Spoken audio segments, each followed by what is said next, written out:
You're listening to the TV Obsessive channel, presented by TVObscast.com.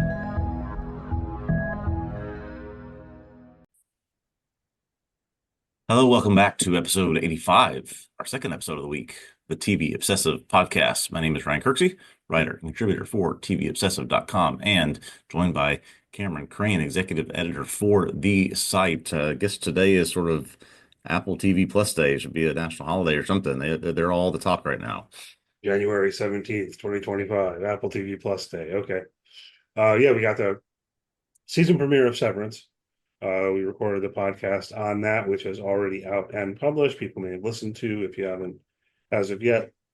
It's out there for you. That one is just focused on Severance.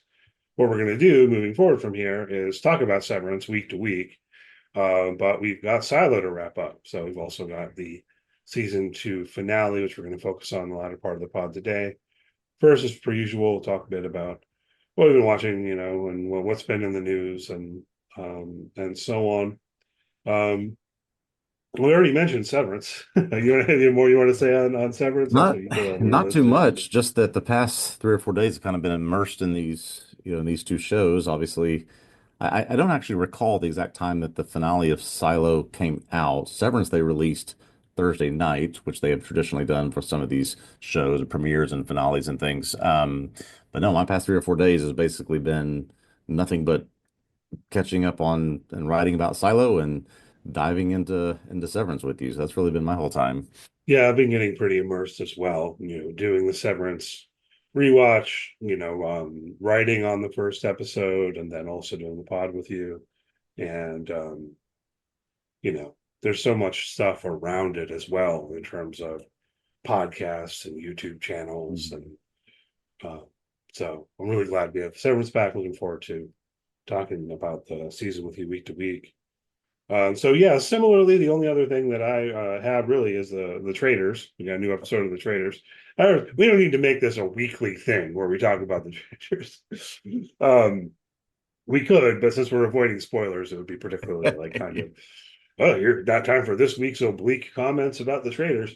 But I did have the thought watching this week's episode that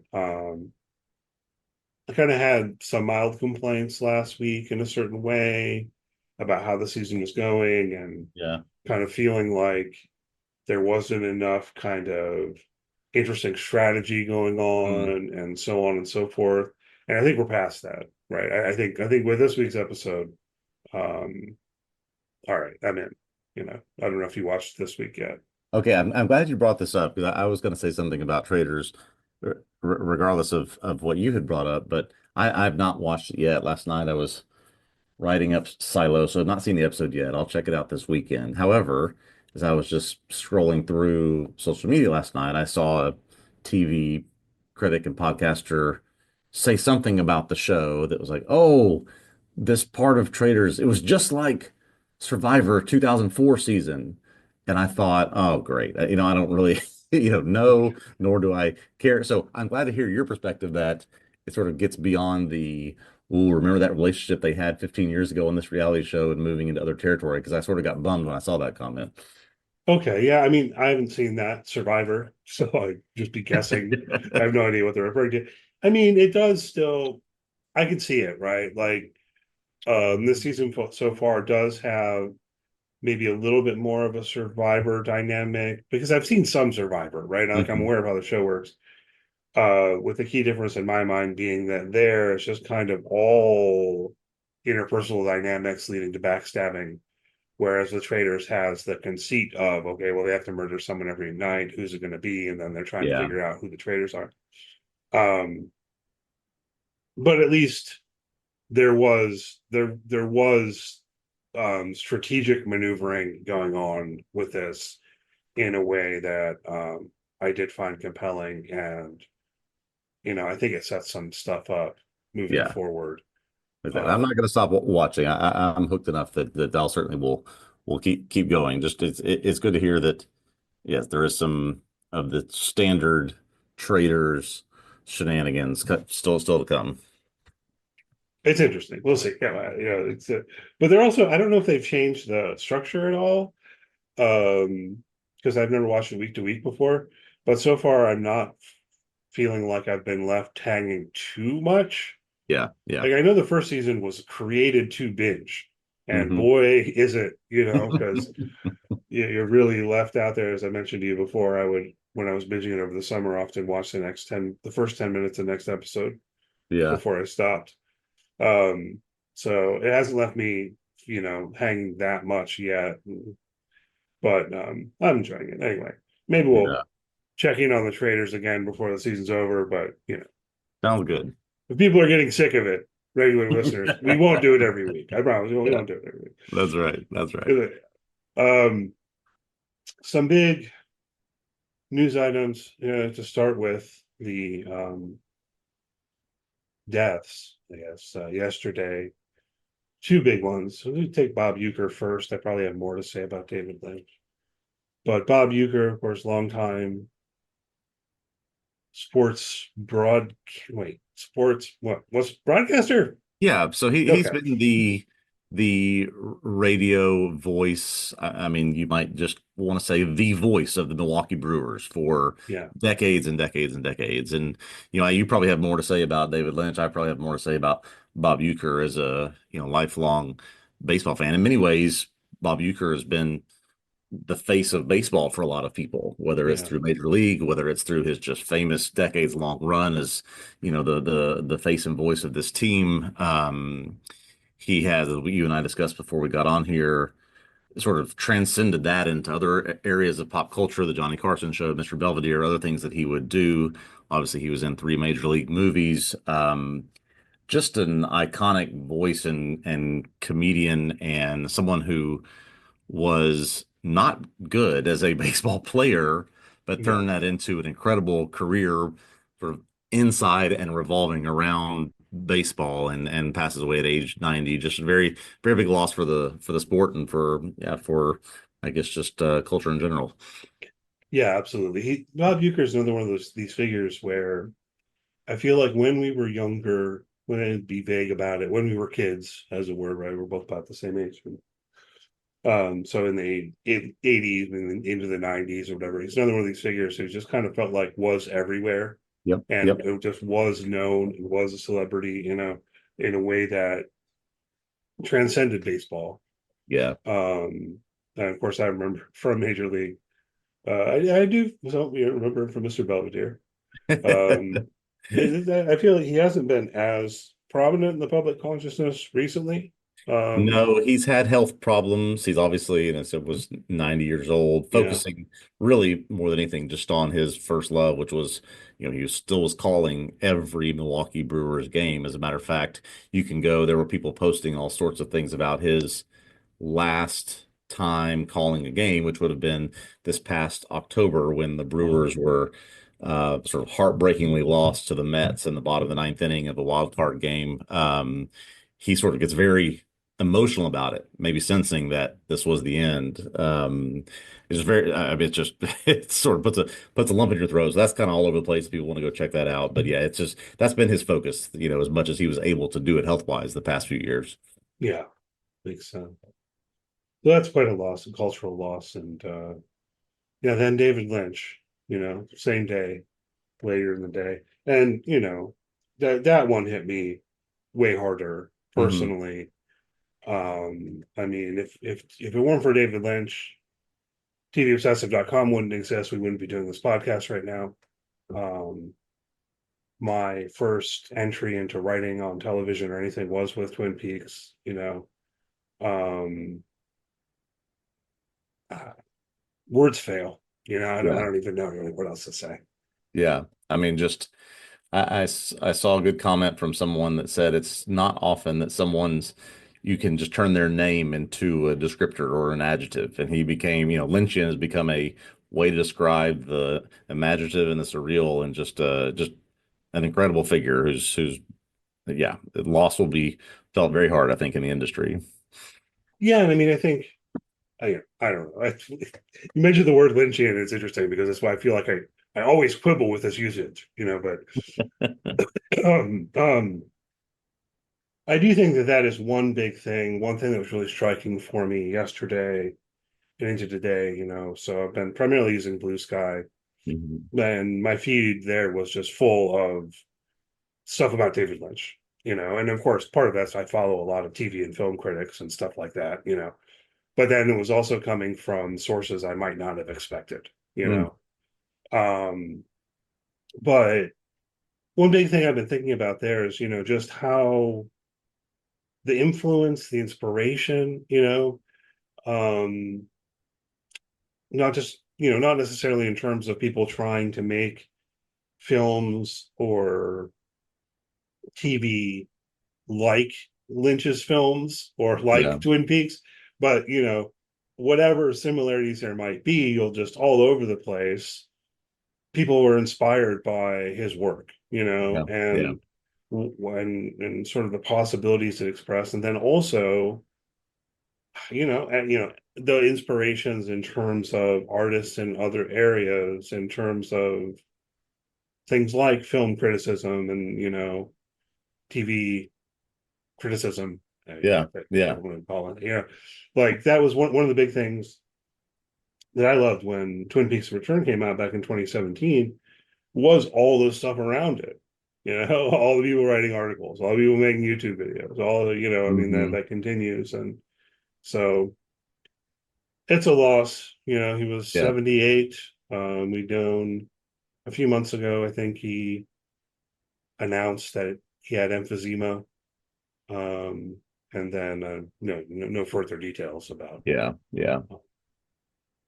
his death. Yeah. So, It's two big holes that we'll feel, for not just today and this week, but for a long time to come. So yeah, certainly worth the time to spend a little bit of time reflecting on them, and all the stories about them have been, it's been wonderful to read these things this week. oh yeah, I mean, just if you want to, like, I'll be honest, I cried a little because you're Yeah. seeing these tributes from all these people, and it Yeah. starts doing that. Yeah. Um, but okay. Yes, Uh, elsewhere in news, I mean, a couple of little things before we get to a trailer that dropped this week. I have not seen. I guess it's been a little while since NBC/Peacock has really hit the target with one of their, I think, really strong comedies. But this show, St. Denis Medical, is getting a lot of critical praise, and a lot of people love it. It's apparently got close to 6 million people watching it over the course of the linear and the streaming times that they monitor. And now this show is about an underfunded hospital set in Oregon has already been renewed for a second season after just a very short few episodes. It's sort of one of these mockumentary shows, very much like Office and Parks and Rec, and already set for a second season. I'm tempted to check out a couple of episodes. It's getting some good buzz. well, so you haven't watched this one yet either. I've not seen any of it. Oh, No. I haven't seen either. I don't know. It's interesting. I have at times felt like I'm a little sick of the mockumentary Yeah. style. It really Yeah. became the style, Yep. and continues to be so meaningfully. Like Abbott Elementary is like that as well. Modern Family. Um, Yep. yeah, yeah. No longer feel it certainly no longer feels novel, Right. but Exactly. they can definitely function. I think that you know giving an easy way to kind of break the fourth wall on a regular basis that actually has a kind of premise behind it. I did Yeah. think it was kind of funny on Abbott when they did the It's Always Sunny crossover that Dennis was like, nope. Yeah. I know enough about privacy. Yeah. Not me on camera. Like that was sorry to anyone if that's a spoiler on that. So yeah, maybe we'll check that one out. I watched the trailer here for Daredevil. I know you're very excited about this, and I have to say, after watching the trailer, I'm sort of excited about it too. What I else do you want to say here? mean, I have made no, I think I've not withheld any punches that the last several Marvel television shows have not really been great, except for, say, Loki season 2, which I thought was very well done. But man, this just reminds me of the Netflix shows from 2016, 17, and 18, I think. And boy, part of this is just my nerd fandom. Part of this is Daredevil has been my favorite since I was 5 years old. But man, I could not be more excited about this. It just it does not look like an MCU movie or an MCU television show. It looks like the Netflix version, and I am pumped for it to come on March 4th. This trailer is awesome. Yeah, and you've got Charlie Cox back, and you've got Yeah. Vincent D'Onofrio, and Fisk is mayor of New York City now. I don't know if I buy a corrupt mayor of New York City. This is straight out of the comic book run. That It's doesn't straight seem out. realistic. Yeah, yeah. um, yeah, okay. Well, so yeah, I'm gonna check that out. It's coming this spring, April, March 4th. March March 4th. 4th. Yeah. And they had promised at Very one soon. point that this was going to be like 16 or 20 episodes or something. They've not, they backtracked on that at one point. We'll see how many they actually put out, but this is going to be Marvel's biggest TV show ever since it came under the MCU umbrella. So, yeah, this may be probably drop a couple on March 4th and then go for a couple months, it seems like at least. Well, yeah, man, I'd love it if places started making 22 episode long seasons Yeah. again. You know, everything's like, well, no, now it's 6. Yeah, right. Exactly. Like, what are we, British? Um, other thing coming down the pike sooner than we might have thought. Apparently, they've begun production on Dexter Resurrection. Michael C. Hall announced it on Instagram or something, I guess. Like they started today, Okay. filming the show, and they're saying we're going to get it this summer. So, Dexter fans, mark your calendars. You know, if you've been watching Dexter Original Sin, and hopefully you've been reading the articles on TVObscast.com. Andrew Grievous has been writing. Yes. Andrew said he's going to write on Resurrection too, so try to hold him to that. And yeah, this summer, I guess. And from what I have read, Michael C. Hall's back, Yeah. and the other main members of the cast whose characters are still alive are back as well. Maybe some of them are dead too, right? So, but yeah, we're kind of getting the gang back together. More Dexter. Yeah, so you've got Original Sin, you've got Resurrection, and we've got New Blood as well, right? So just non-stop. We've mentioned this a few times, but a lot happening. Well, so Resurrection's going to come in the timeline after New Blood. Okay. Yeah. Whereas Original Sin is before the original Dexter series, which as I did mention to you before, I did watch the first episode of Original Sin, and it was fun, and I haven't really continued, but Oh, okay. Okay. I've been reading Andrew's articles, so Without having I kind of know what's happening, but I haven't been following it week to week. So Well, you got plenty of time and plenty of opportunity. There seems to be no shortage of it coming, and I don't know, the more that they release and produce, the more daunting it feels to me to try to start it and get it going. So I don't know. This seems like a pretty overwhelming project. you got to motivate yourself in the other direction. You got to think to yourself, man, if I start watching this thing and I like it, there's so much of it out there. Yeah. What a goodness. Well, I'll be filled forever. Yeah, exactly. It's like, don't look at the 200 plus episodes of the X-Files and think, oh, that's overwhelming. No, think, oh man, how great is it that there are, So many. Yeah. No, you're I think it right. was 212 and then they made the revival season. So I don't know how many. There's 230 episodes of the X-Files. What a goodness. Oh boy. All right. Well, coming soon, I guess. We'll see. Let me know if you check out Dexter. I have had this thought after watching that first episode of Original Sin. Part of me wants to go back and watch the original series again and ask myself, like, was the tone always like this? Because Hmm. maybe it was, right? Yeah. That could be interesting. So maybe I'll do that at some point. It is on Netflix, I believe. But okay, something that we have far fewer episodes of is Silo.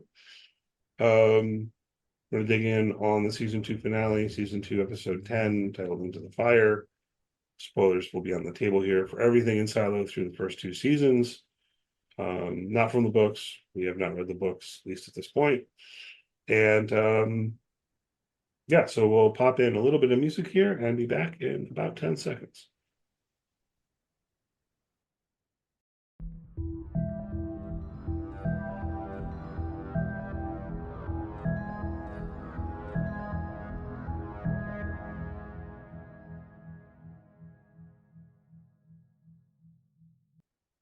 Okay, we are back to talk about Silo Season 2, Episode 10, the finale, titled Into the Fire. This episode written by Arik Avellino and directed by Amber Templemore. Before Juliet and Jimmy can leave Silo 17, he shows her some information about something called the safeguard procedure, which is poison that could be pumped into a silo, kill all of its inhabitants. Jimmy's parents figured out a way to stop it that many years ago, and Juliet must do the same to try to save her people in Silo 18. The new suit that Juliet found, however, is full of holes and unusable. So after Jimmy tests the fire suit they put together, Juliet leaves Jimmy, Rick, Audrey, Benny, Tess, and Hope, not Eater, to go back to her own home silo. In Silo 18, Knox and Shirley are finalizing some plans to attack raiders and blow up the generator, but all that ends up being a diversion as the leadership, including Walker, are putting on sort of a front for Bernard so that he will arrest those in mechanical, bring them all up top, and then send all the raiders down to try to defuse the bomb in the generator. The sheriff deputies release the mechanical prisoners, give them weapons, let them take over the top levels, while Juliet's father, Dr. Nichols, sacrifices himself, setting off a bomb that destroys stairs and lower levels of the silo, trapping all the raiders in the down deep. Lucas returns, tells Bernard that he knows what the safeguard procedure is. Bernard basically then gives up and gives his key and the command of IT to Sims and takes a suit and heads to the top of the silo. Sims then takes his family into the vault, but the AI, the algorithm, only wants his wife Camille to stay. Juliet arrives just as riders are about to go outside, and she tells them by showing them through the window that it is not safe. She runs into Bernard on her way in and tells him that she has a way to deactivate the safeguard procedure. However, the episode ends with a flashback to some kind of tavern in Washington, D.C., where a congressman from Georgia meets with a reporter named Helen, where they discuss a dirty bomb that went off in the U.S. that apparently came from Iran, and some potential retaliation. When they part, the congressman gives Helen a duck Pez dispenser that we presume is the same one George gave Juliet in the silo many years in the future. Boy, we go, looks like way back in the past. We also have finally sort of the Juliet returning momentarily to Silo 18. I don't know what's the best place to start. Maybe to go through what we learned in the silos and then see sort of how it might be impacted by what we learn at the end. Yeah, I mean, so I enjoyed the episode, I want to be clear. At the same time, I'm maybe a little bit disappointed, and we'll flesh that out as we move forward here. And I just mean, I wanted more information. I think I said last week, this is like one of the very few times you'd ever hear me say in a TV show, go ahead and give me an exposition dump. You know, not Bernard, Lucas is sitting there at the bottom of the silo talking to the algorithm. That's where we left him.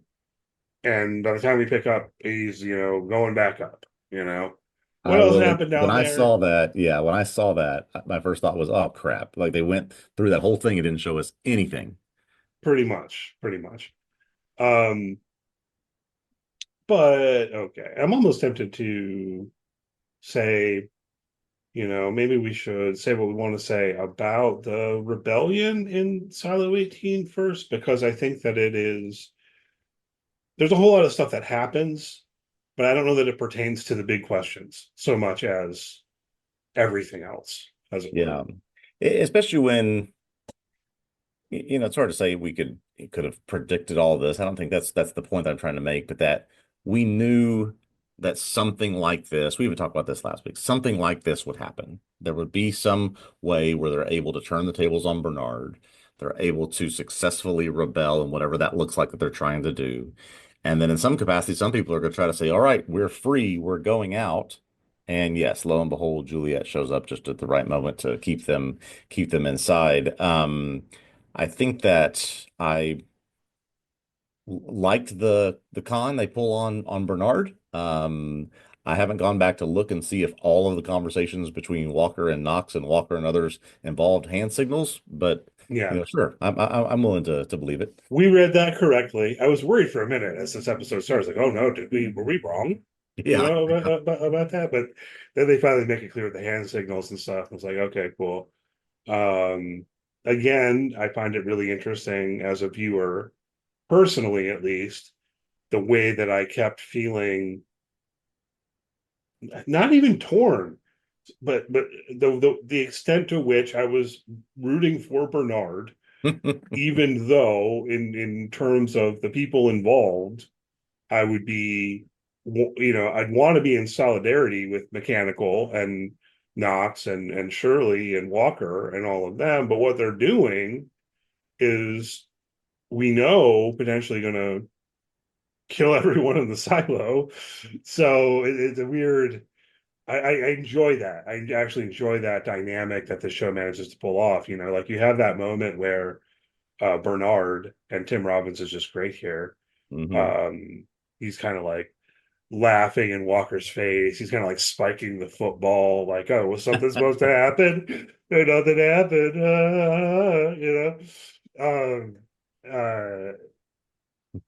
It's just like you kind of hate him, but at the same, yeah, again, in terms of the overall thing, um, you certainly don't want this rebellion to succeed and for them to end up going outside. It's like Patrick Kennedy wants to do, right? Yeah. Thankfully, Juliet does show up. That we saw that coming, right? Like, But maybe this one detail passed me by over the past weeks as I've been sort of swimming around in this world, but I, I don't recall when or how sort of this split happened where Knox and Shirley and Billings were firmly on the we need to do this rebellion, but we cannot go outside. I always knew that Patrick and others were interested in going outside, but it seems like, right at the moment where they take charge of things, Knox, Shirley, and Billings are very adamant about we cannot go out there. I mm, don't remember the moment that they made that declaration of, we don't want to go outside anymore. We don't want to do that because we know it's not safe. I think it's more that they were never really interested in going outside. Hmm. They just want the truth, Yeah. right? Um, in contrast to Patrick Kennedy, who's convinced that it is actually safe outside. I feel like Knox, Shirley, Walker, Billings, they never become convinced that it's safe outside. Yeah. Um, it's an open question to them. They would like to know if they're being lied to about that. Yeah. Um, They're more but of a they never let's got to the check point. things out group. Whereas Yeah, Patrick was convinced because he saw what Juliet saw, which was, her visor showing this green lush. We're going. Right. So there's a group that's not yet, and there's a group that's right now. I think that's what we're looking at. right. And if we think back to what we saw in Silo 17, it seems kind of similar, right? Like what they were trying to do was to get into IT. They were trying to find out answers. They were trying to find the truth, and that failed. And then we're left with just the option of, okay, well, do we go ahead and try to go outside? Yeah, Do that's we right. make, because they were like kind of out of other options. It is interesting thinking about the safeguard and what I still want to call him Solo, but whatever. What he says about it and his parents figuring it out and disabling it in Silo 17. I don't know if that's what our sheriff friend was wondering about, if Russell lied about in that dialogue from season one, Yeah, episode one. that's a good question. It was, and maybe one of the minor quibbles I have with this episode or disappointment. It was a very, I guess, convenient thing for Jimmy to run across or to remember, about his parents talking about this and taking care of this problem. Considering that Juliet's going to have to address that exact same thing as she gets back into Silo 18. I mean, I guess that was the whole point of him getting back into the area where he used to live and all of that. But yeah, I'm not sure if that's exactly what the conversation between Russell that we've seen a couple of times what that's referencing, but it certainly could be. Yeah, I'm not sure either. Maybe let's go ahead and move into this question. I feel like maybe I have more of a question than you do. To everyone, Ryan's recap article on this episode is up on TVObscast.com. I've read it. I would encourage you to read it. And I mean, I guess my question centers on, I mean, to jump to it directly, it Hmm. would be what I mentioned before, like what did the algorithm say to Lucas further in the bottom of the silo? Slash, what does Lucas whisper to Bernard? Because like once he does that, the effect on Bernard is immediate, and he's just like, okay, I'm done. Like it reminded me of watching the Radiohead video for Just, I'm talking about Mm. the guy that whispers in his ear and they all start lying down on Yep. the pavement. Bernard was just like, all right, out of here. It's over. And okay, so because what we definitely do learn a significant more about in this episode is the safeguard. Yes. But is Lucas telling Bernard about the safeguard? That seems to be the inference you were drawing in your article, which I think could be fair. Yeah. I don't know if I think that that's right or if or not. So I think that I think that the safeguard is a component of what Lucas has learned and probably a piece of what he told Bernard. I mean, it doesn't seem like he whispered in his ear for that long, unless he just whispered something like, "Listen, this is helpless. It doesn't matter. You can try to do everything that you possibly can to save this place. It's not in your hands." Would that have been what caused Meadows to leave and caused Meadows to spend 25 years as a drunk? Maybe. That there's just absolutely no hope. But I'm with you. I think that that is a part of what has been communicated to Lucas and a part of what Lucas has communicated to Bernard. But I think that they did not show us that entire scene between Lucas and the algorithm because there is still more that we Yeah, have yet to learn. I feel like they're still withholding the big thing. Yeah. Yeah. Um, I don't know. One question I had was, well, as the head of IT, would Bernard have already known about the safeguard? Exactly. Russell, apparently in Silo 17, knew about the safeguard or found Hmm. out about the safeguard. Which one is it? Did he know in his official capacity, or was he on a similar kind of path as Salvador Quinn? Yeah. You know, um, I mean, is this something Salvador Quinn somehow discovered?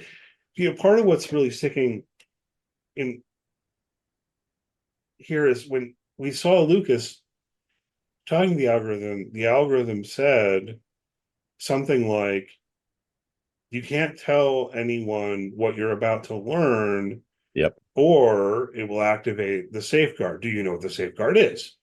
Yes. Lucas Yep. already knew what the safeguard was, perhaps from reading Quinn's letter, Yeah. you know.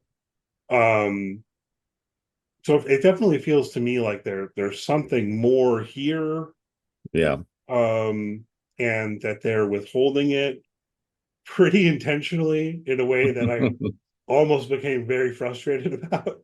Yeah, It's like, it let me may have whisper something something. You can't hear it. to do with a couple of questions you referenced here in our notes, and then one question that I referenced in the recap that I wrote, that Bernard has a sense of sort of who's pulling the strings here.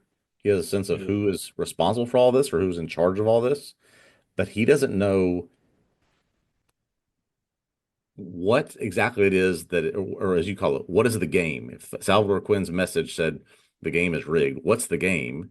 And why would they have this in place? Right? There's some assumptions we can probably draw from what we see at the very end of this episode. That could be a fail safe or safeguard protocol for certain things, but Bernard says he doesn't know why. Right? If it's as simple as, well, they want to be able to, these people are not safe. They're toxic. They're full of radiation. We need to be able to kill them if they try to escape. Okay. But it seems like that information is still being withheld, not only from Bernard, but maybe Lucas has learned it. Maybe Meadows learned it in the past. George probably learned it in the past as well. I don't think we know all of it yet. Yeah, here's my theory. Here's my speculative theory, right? That what's being withheld has to do with this idea that the game is rigged, right? It's like, well, Mhm. what game? That's from a couple of episodes ago, and we didn't necessarily put a lot of emphasis on it, but the idea that they're in a game, maybe we should Mhm. take that more seriously. But the game is rigged means it's a game they can't win. What are they supposed to be doing in the silo? They're supposed to be perpetuating the human species for a period of time because it's not safe outside, but it's supposed to be at some point in the future. Yeah. Plug it out for generations down here in the silo, and your children's children will finally get to breathe the outside air. And so I think what the algorithm tells Lucas and what Lucas tells Bernard is, no, they won't. No Yeah. one's ever getting out of here. Yeah. If it the algorithm, the safeguard, is going to be enacted to kill everyone in here eventually. This story is always going to end that way. Yeah. Yeah. Whatever triggers it could potentially be triggered now Yeah. or in the future. And then that kind of ties into my thought that we're dealing with something more like an experiment, right? It's not, that's the big lie, right? Yeah. And at some point the experiment will end and you will destroy the specimens like you do with, like scientists do with their lab rats. Yeah. It was interesting to think about what you're saying in that last scene in Silo 18 when I don't think we've seen this before. Maybe we have, and I'm just not recalling it. But when Bernard and Juliet get stuck in sort of the chamber in between the silo and going outside, right? The fire comes in to sort of cleanse that room or get rid of anything that could be toxic. But that's sort of I don't want to say it's a metaphor, but there's something waiting to cleanse all of this whenever they're ready to do it, right? Or whenever the time is right. Because based on some things we see at the end of the episode, I sort of thought, well, is this sort of there's a group that's recreating society in a way, but it's people that are doing it, they're conditioning people in a certain way, or they're doing it in a certain, positioning people in certain ways to make society or humanity become what they want them to be. But then, yeah, why would why, how is that a losing game, to go back to the vernacular? I'm just not sure yet. Yeah, that's why I think it has to. I mean, I don't know. I like my theory Yeah. because if you like, what would make Bernard react in that way? And I think the idea that, well, this might go on indefinitely long, but there, people in the silo were never going outside. Exactly. Exactly. Yeah. But think about though something that Jimmy says in 17. His parents figured out a way to stop the poison, That's what he but says. also he says they figured out a way to let people go outside at least for a while. So that lends more to, we've talked about this theory before as well, is that there are people making this environment this way, actively doing it. It's not just residual effect from whatever we'll talk about at the end, but there are people that are making it this way and they're able to, I don't know, cleanse it for a bit and let people go outside. I think that was an interesting line that shouldn't just be thrown away, but we need to think about, oh, there may be a way to, without a suit, get up there and still be healthy. So here's an idea. There's the pipe within the silo Yes. that can pump poison into the silo, and then there are pipes around the silos that pump poison outside, and that's what kills people. Yeah. Right. But it does it outside of all 51 of them. Yep. That are in a similar area. So maybe they disabled the one in silo 17, and then it's like, oh, hey, look, we can go outside. But eventually the poison from the surrounding silos is going to make it over there Don't go over because there. Yeah, go wind this way. exists. Yeah. Right. I mean, thinking about the comment he made earlier about dust or whatever, right? It was like poison dust. Yep. Yeah, man, I think we're getting there. All right, solved it. Yeah, We're podcast over. halfway done with the series. We got a lot of things still to uncover here, but We yeah, don't know who, and we don't really know why. no, we don't. We don't. Even if All everything I was just saying it's is right. all speculation, even with what we learned at the end of this episode. It's all still speculation at this point. Yeah. Let's run through a couple of things that occur. We should mention Juliet's father sacrificing himself to blow up the stairs. R.I.P. What was the name of the show? Nichols? Pete Pete Nichols, yeah. Nichols. R.I.P. Pete. Ian Glenn, R.I.P. Ian Glenn, yeah. Yeah. You know, and props to him for his performance in the show, because by the time we've gotten to the end of season 2, I no longer always think of him as his character from Game of Thrones. He managed to move beyond that, you Yeah. know. Jorah Mormont and Pete Nichols, it'll forever be known, yeah. So he's done good work. No more Pete Nichols, no more Ryan Glenn. We hit on the hand signals and stuff like that. I guess we basically hit on most of this. The fact that then Bernard gives the key to Sims and Camille and their kid go into the vault. What do you think about the fact that the algorithm just wants Camille? See, I was going to make you answer that question first. Aha.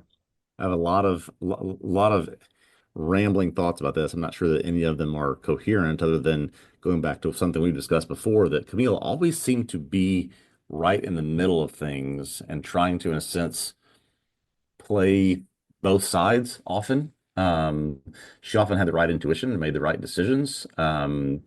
Sims, maybe to his detriment, was just more of a follower. I'm going to do what my head of IT says and follow him. Bernard even says you were loyal up until the point that you weren't. So maybe that sort of black and whiteness is not something that the AI appreciates and wants more of the Camille, who can be a chameleon to a lot of different ways. So, Wordplay. I was very intrigued by that, and it just seemed this probably propels Camille to a much, much bigger role in season 3, it looks like. Yeah, which I would not have seen coming prior to Yeah. season 2 at all. But I think it works. I think it makes sense. I guess my thought would be, okay, well, Sim says he wants to save the silo. The algorithm says I want that too, right? Um, I don't know, like, if what we were talking about before is correct. I don't know for sure, obviously, but we're on a certain kind of precipice. Hmm. Maybe it is really close to where the safeguard would be enacted. Whatever. So, but it's not supposed to be over yet, right? Like, so I'm Yeah. theorizing that on the outside there is some kind of time frame where the end of this is not ever people coming out of the silo. It's just, okay, well, now we just kill Yeah. test subjects. But it's not really supposed to be yet. They're willing for it to be now. The algorithms doesn't necessarily want it to be now. So what do you need? You need someone new to take charge of the silo. If this algorithm has been like keeping an eye on everything, the Hmm. algorithm knows that Robert Sims is not a good um dear leader, Yeah. you Yeah. know, and that is assessing that Camille will be able to do this job and take Bernard's place and so on. That's my Yeah. thought. I think that's a very fair assessment of this. I often wondered, one of the first things that popped in my mind here was sort of, is this also sort of like a Noah's Ark situation where going to, if we have to, if things have gotten out of hand, whether through rebellion or other things, we're going to launch the safeguard procedure, and we're going to wipe out everybody except a few, and then we're going to restart things with this and see if we can get it right this time, whatever this is. So I don't know. Would a head of IT or the person who is trying to work with the algorithm to quote unquote save the silo be included in the safeguard procedure? We just don't know enough yet to realize that. I don't think, yes, here's what I'm thinking, right? So you think about what we get from that scene at the very end of the episode, which is actually not a ton, but something about a dirty bomb. They Mhm. are testing people as they enter the bar. It did make me wonder if there was any relationship between the syndrome and radiation Hmm. poisoning. I don't know. Yeah, Um, it's so funny to bring that up. Billings sort of got over his syndrome, and we haven't heard about it since. So I don't know. Right. Like they just kind of like left that. And you also had Yeah. Meadows saying like, well, maybe it's just because you lived underground. That's not normal, you know. But that thought occurred to me. Regardless, what I'm thinking is, okay, the silos perhaps were created not because, the world has ended, but as a really dystopian plan in the face of such a possibility, right? Like, would it be possible to put a bunch of people underground in a silo in order to save humanity or something Yeah. like that? Yeah. And we're not gonna try just once. We're gonna try 50 times or 51 for some reason. Um, but then all of those are experiments, Yeah. and so each individual one they're willing to call off when it's failed, right? Yeah. Yeah. Um, something like that. I don't know. Yeah. I've thought about this last scene a lot and thought about the conversations, the little Easter eggs we get, with the magazine with the hazmat suit on it. There's the little things that we see. Obviously, the information that we learn about dirty bombs in Iran and retaliation and what's happened in different places that this congressman has worked. And so it seemed like a very logical step to make that dirty bomb is launched, there's retaliation, things go badly, we have to build silos and put people in them so that they survive, right? That's a logical step to take here. But I think we could probably both agree that certainly is just not what's happening here. You have to think about the time and logistics it would take to build these things and to plan them and to put everything into place. The world's going to have gone to crap before then. Um, so something else is at play here. It's not just a very simple the United States became toxic. We have to put people underground. Yeah, there's definitely more. But they've hinted at that, and that's not won't be surprising to anybody. Yeah. I mean, it does make me wonder though, if it's like they put the specific people underground who had been affected by the dirty bomb already, Mm, right? Like the people who would not have been let into that bar, they said, oh, well, we're going to put you underground. You're going to yep, be like our test subjects for the silo plan or something like yep, that. I mean, because I guess we're supposed to read that Pez dispenser is the same Pez dispenser we've already seen, I guess. yeah, yeah. Um, I did see somebody that somebody this morning in something I read had tracked down like what cereal or what sort of what I guess group of Pez dispensers that were made in a certain year came together, and were there ever any that looked like it but were not similar, and they were not like that was the only duck Pez dispenser ever made, or so just somebody had already tracked this down and realized that no, that's the only one. So there's not could not have been a different duck Pez dispenser at a different time.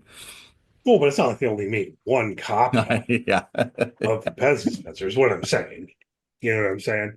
It's like if you want to draw the implication that this particular woman, yeah, Helen's Pez dispenser, is going to end up in the silo, you know, I am drawing that conclusion, but only because I'm watching a television show. You yeah, know what I yeah. mean? Like any number of Pez dispensers up. Um, we have gotten news today that these actors have been signed on as series regulars moving forward. Do you have their names at ready? Yeah, yeah. Ashley Zuckerman is plays Daniel, the congressman from Georgia. Jessica Henwick plays Helen, the reporter who meets with Daniel in in the bar. And yes, Deadline has reported today that they will be series regulars, which means this is not going to be a every so often they appear, but this could be more like as we split time equally between Silo 17 and 18 this season, we may be splitting time between the past and the present in the next season. Yeah, which could be very interesting. Hopefully they could pull that off well if we are. It was a little bit jarring watching this scene. I mean, the style's so different. We're all of a sudden outside. Yep. Um, imagine if it had been daytime. Like I don't know. Yeah. everything in the show for the most part is so gray. I think about this sometimes when I'm like taking screenshots. I'm like, well, is this a good one? It really looks pretty drab, you know. Um, but yeah, so I guess we do want more of this. Certainly, I want more information. I'm Yeah, really, yeah. really curious to see exactly how they do that and how they pull that off. Um, what else was I going to say? Oh, Bernard. Hmm. So Bernard and Juliet, they're talking like kind of in the tunnel, right? Because Juliet's trying to come back and Bernard's trying to go out. And then the door starts to close. So Juliet goes in and kind of drags Bernard in there with her, or however that goes exactly. But then there's the cleansing fire, Mhm. right? And that's where we leave them. That's the cliffhanger we leave our story on before we get this Right, coda, right. basically, right? That's in the past. Um, I'm going to go out on a limb and presume that Juliet survives. She is in the fire suit after all. Yeah, yeah. Maybe the fact that it's a firefighter suit gives a little bit more plausibility. But come on, there's massive plot armor here, right? This is Rebecca Yeah, Ferguson. This is the main character of the story, and yeah, so on. But Bernard might die. I don't know. What do you think? yeah. That's maybe the most curious character decision that has to be made for season three. I'm curious if if he has his way, it didn't sound like he had want anything to do with going back in there and trying to save things or trying to, put an end to the safeguard procedure or whatever might be happening. So does that mean it's time for him to die, or does that mean that there's still more that he can do? I mean, I guess we don't know Tim Robbins' structural situation with this show, so it's hard to speculate. It is one of those things. Like if we see a particular news item about casting, it could Yeah, almost be a spoiler, maybe. I have to say, I guess I hope he survives. I think Tim Robbins has been really great in this show. I think yeah, Bernard's yeah, been a great character, and that dynamic between Bernard and Juliet that we get a little bit of here towards the end of the episode, I quite enjoyed. yeah, and, Um, and missed it this year. and yeah, but then the idea of them actually trying to work together Yeah, yeah, could be really interesting. Um, but we don't know. At the same time, some plausibility to the idea that, oh boy, it sure was lucky that Juliet ended up using a firefighter suit yeah, and Bernard is not in a firefighter suit. right. Um, you kind of have to guess that if he lives, he would be at least like in bad shape or something. I Yeah, we don't don't know we don't know anything about exactly. the head of IT suit. It could be some special nothing Could can be. penetrate thing. We have no idea. Yeah, but the one in Silo 17 was eaten by moths or whatever. Yeah, I mean, that's true. I think it's just fabric, man. Um, and that whole area seems to be filling up with fire. So, Yeah, um, it's a TV show. So if narratively the plan is for Bernard to survive, he'll survive. But I do think that there is a good chance that that character is going to die here, which is a shame. yeah, yeah. I mean, it's terrible. Bernard is terrible, but I still want him to be uh, around. Yeah, Tim Robbins was great, and also like I don't know, man, I was really enjoying Despondent Bernard yeah. personally. Just walking around with your shoulders slumped over, Bernard. Yeah, that was pretty Yeah, funny. just Bernard with soul broken, was kind of entertaining.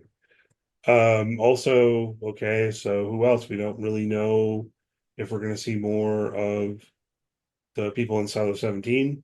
Um, Yeah, Steve Zahn has been great this season, so I he hope that we has. see more Jimmy slash Solo.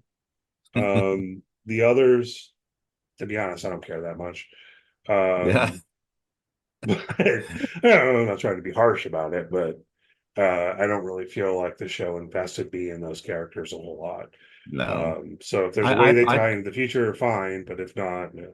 Yeah, I I'm not predict we going to diss do. them. I So I predict we see them again. That just nothing to base that on. Just that's my prediction. We do see them again.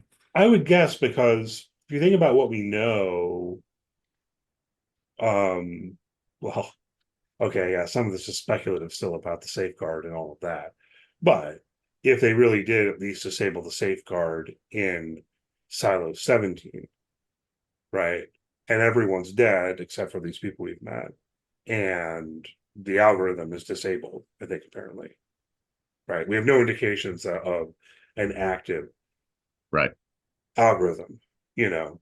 Um, there's the open possibility that that run down, decrepit silo is sanctuary Hmm. for, you know, Those that can make it. maybe Yeah. maybe we'll have to go back there, you know what I mean?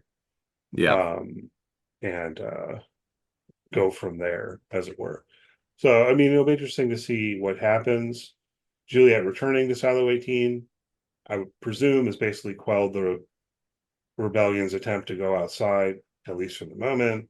Yeah. The algorithm's trying to put Caemeron in charge.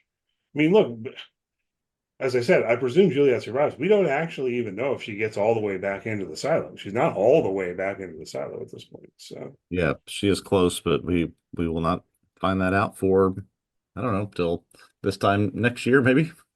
yeah, hopefully they pump this one out and we get season 3, in short order. Um, and I think they will, unless there's, some specific reason, something that holds them up again Yeah. somehow. But okay, anything else you want to hit on here about this episode, this season, this show? It's no, I was very glad we went back here to this show. I think it gained some speed and some real momentum towards the end. Very much looking forward to season 3, even with this new sort of angle that they've introduced to it. Yeah, I am as well. Not the end of season 1 probably hooked me more than the end of season 2, to be Yes. perfectly Yes. honest. I don't know what's quite going on with these people in this scene. And Yeah. why is it weird to refer to it as a date? I don't know why that bothered me. Because it seems like they're meeting up for a date. But then when one of them uses the word date, it's like, well, no one calls it a date anymore. What? We haven't hit that point now, have we? Am I just like woefully out of touch? Are the youth already saying, like, we don't go on dates? Yeah. And our congressmen just showing up to random blind dates through apps when, maybe they are. I don't know. Well, but it does seem like, okay, they, met through an app or whatever. But obviously they've looked into each other some. So Yep. Yep. he would have to know that she's a reporter. But maybe he's still thinking of it as a romantic encounter, potentially. So Yeah. once he gets the sense that she's actually just fishing it for information, he leaves. You know, that would Yeah. make sense, but we're not given a whole lot to invest in with regard to these characters. So it'll be interesting to see what more we get and how that carries forward, and how, yeah, I think presumably season 3 is going to go back and forth between these two timelines. You don't become a series regular without the plan to spend a lot of time on screen. So unless we're really being thrown for a loop and that these are happening simultaneously, we're going to spend some time in the past and some time in the present. I would guess. I mean, it's also, you're not going to get like the Dollhouse plan. Do you ever watch Dollhouse? No. I enjoyed Dollhouse. It was canceled, but it was like, you have every episode of the season, and then the season finale is like in the future. Oh um, gosh. Okay. yeah, it was really kind of a risk, and it failed. The show got canceled. But so my reference to it here would be, you could have, like, again, all the stuff going on in the silo, and then more of this timeline from the past just at the end, right? Yeah, that's right. But if That's they've right. been signed on as series regulars, it's going to be more than just like a coda like this, Absolutely. Yeah. presumably. All right, so we'll leave it there. Thanks for listening. Hopefully you've enjoyed the podcast. Uh, keep with us. Hopefully you watch Severance. We're going to be continuing to talk about Severance moving forward from here. Again, we already have a podcast out on the season 2 premiere of Severance. Go check that out. We'll be back next Friday with our usual news and notes and a discussion of season 2, episode 2 of Severance. If you enjoyed the podcast, please do leave a good rating, review, all that good stuff. Check out TVObscast.com. You can find articles on Silo there. Ryan's written on every episode of season 2. I wrote on every episode of season 1. You can also find stuff on Severance there and any number of other TV shows. Hopefully you will check out the site and poke around and enjoy that. You can follow TV Obsessive on social media. Search for TV Obsessive. And we'll be back next week talking about Severance. All right. Looking forward to it. See you next time.